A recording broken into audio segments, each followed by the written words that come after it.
Okay, Nicole, let's take a look at um, some of the lifts that you sent me on Saturday. Start with some mid-hang snatches. This first set's very nice. You're doing a really good job of keeping the bar close here. This is like an example of how to do a mid-hang snatch correctly.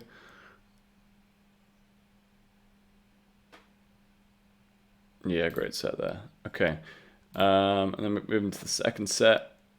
All right, that one's kicking out quite a bit more, right? You see how that kicks out in front of you? Compared to the previous set where everything was really close.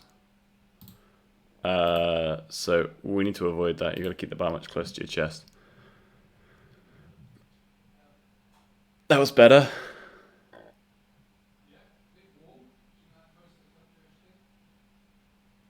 Not bad, not as nice as the previous one, right? So you need to really focus on, like, as you pull the elbow up, also pulling the bar back, yeah, so that it doesn't deflect forward. It would be really helpful to have the load in the caption, because right now, like, I'm assuming that second mid-hang snatch is much is heavier, and that's why it's not as nice. But it would be good to have a caption so I can actually tell what the weight difference is, because with the pound plates and that's in it from the end, it's very difficult to tell what kind of load we're working with. Okay, moving on to some mid-hang cleans. That's beautiful. Very nice set. Nothing to say there. Straight up the body like that. That's very clean. Good job.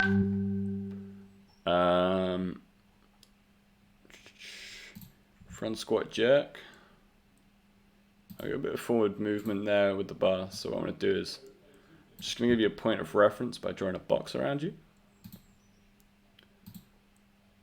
And now with that red line there, it's really easy to see that the end of the bar approach the red line as you go down. Sorry, I've just closed that, haven't I? So you can really easily see the bar drifting forward on the front squats there. All right, let's take a look at the jerk. Nice vertical dip. My main issue with that is like what you're doing with your head.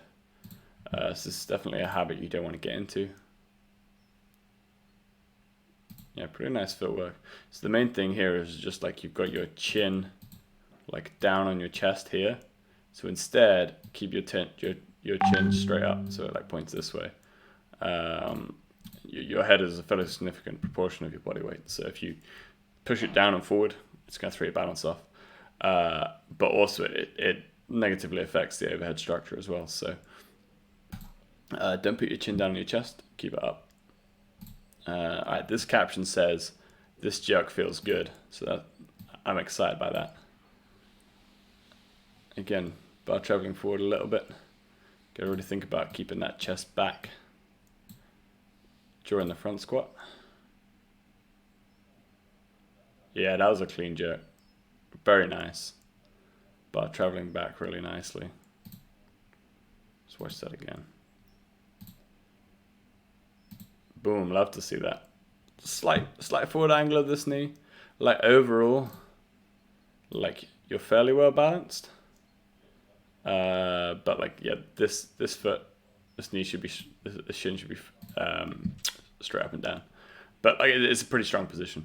But it would be nice to see like a shin angle that looks more like this as opposed to this. But overall, it's pretty clean. Okay. On the minute, clean and jerks. It's pretty nice. These are 70%, so they should all be pretty light and consistent. Yeah, like that.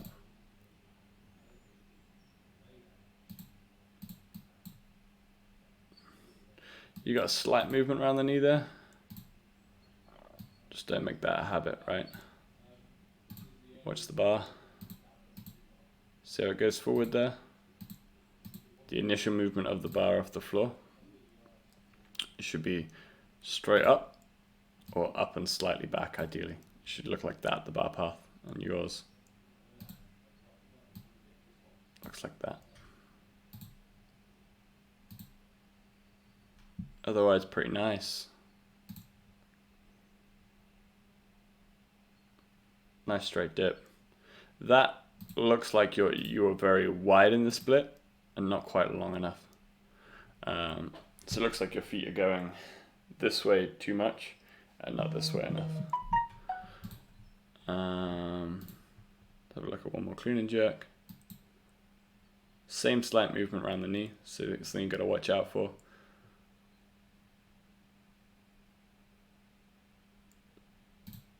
Jerk's fairly consistent. Okay, pretty good training. It's a light week. It's going to get harder. I have included in your program the clean recoveries that we talked about the other day. So, taking out those front squats, put the clean recoveries in.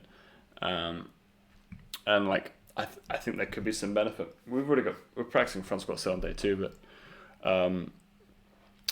I think there could be some benefit in terms of learning how to build tension, and also just like overcoming the inertia of the bar when it's resting on the blocks initially will help with recoveries and hard cleans. Right, let me know how you find this new format, and send me a message if you have any questions.